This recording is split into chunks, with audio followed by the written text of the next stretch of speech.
Oh, okay, hey, so this is Daniel. I have walked 4 floors, no, 6 floors. 6 floors in this building to knock on doors. And fellow volunteer right there.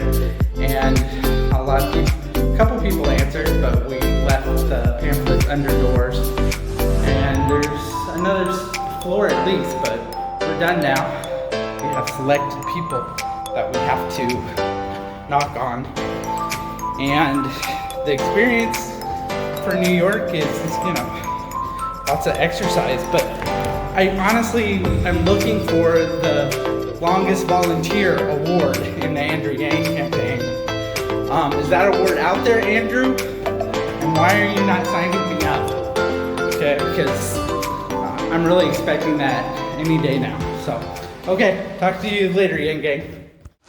Hello, everyone. So I am in the only campaign office in Flushing. Is that right? Yes. Okay. Yes. So one of a kind campaign office in Flushing. This is a Andrew Yang hub, but we also have a local representative who is running for New York City Council of District 20. And what's your name? My name is Sandra Ung. Okay, Sandra. So why are you running, and what does that mean? Sure. So, New York City, there's actually a body called New York City Council that actually is responsible for New York City, which is a little different than other states. And other states does have New York State legislatures, and there's people elected at the federal level. But New York City is actually one of those cities out there that actually has a New York City Council body out there. So I'm running to be a New York City Councilwoman here of District 20. I'm hoping to be the first Asian American female elected of this district. Okay. And what made you, I guess, align? You're aligned with Andrew Yang? Is that how we would say it? Well, so I think last week, or was it 2 weeks ago? I lost track, days when you're running for election. Andrew and I cross-endorsed each other. One of the things I appreciate about Andrew is ever since he started running, he's been coming out to this district a lot, and I really appreciate that. Because, for New York City, sometimes, a mayor runs for election or campaigning and you barely get to see them. Even when they're elected, you might not see them that often. So I'm very confident, that Andrew, he's been out here so much that if elected, he would be paying attention to this district in terms of getting funding for this district and, dealing with the issues that is important to the district. Okay. I feel like he might have a special relationship for this area. So, I don't know, just that feeling. Somebody said that he was married not far from here, I think. Or... I think his wife, Evelyn, actually went to the public schools close to this area. And I did too. So, actually, I grew up in this area all my life. And the other connection I have with Andrew, I don't know, is we both went to Columbia Law School. Oh. He graduated a little bit before me. Columbia. No. So what is the office that you're running for, and what will you do basically when you get elected? What's going to happen when you become the elected? Well, thank you. I liked the way you said it. Yeah. So it's a New York City Council seat, which deals with the New York City budget, which is a pretty big budget.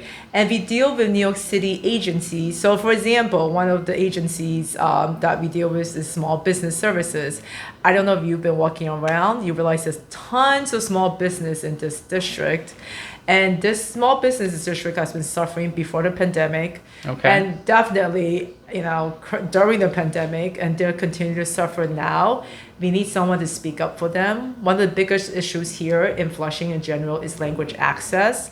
We are, a very diverse community that speaks many different languages. Okay. And sometimes because of the lack of language access, we don't get what we deserve, and small business is part of that. So, for the PPP loans, I believe this district actually has one of the lowest small business getting those loans. Well, I tried to get a PPP loan and it didn't happen. Oh, so sorry. I can only assume it's even harder, for really small business owners. I can tell it's hard because, like I said, I tried. So I don't understand. Communication access, did you say? Language access. Like language right. access? What does that mean? That means so this Applying for district- grants and things? No, or- it's just because this district, there's a lot of people in this district. They don't English is not their first language. Right. Okay. So we have people who speak Mandarin, people who speak Spanish, people who speak Korean, and because they don't speak English, and a lot of information and benefits are given out in English, Oh, okay. especially government benefits. So people aren't applying for things and Right, because understanding the system. They don't understand the system and they don't understand how to apply. And I'll just give a very quick example too of so last year because of the pandemic, there was we could use absentee ballots as a way to vote. That only happened because of the pandemic. But when the application, you could go online to apply to get your absentee ballot. Mm-hmm. When that first rolled out, it was only in English. Oh. Yeah. So that was an issue because that's that's giving people another avenue, opportunity to vote. But when it's not in different languages, it makes it very difficult. Gotcha. Okay, well, hope you get in there and change it and make it better for people. Thank you for talking with me. And, Yang for mayor, everyone. And what area do you need to be in to vote for you?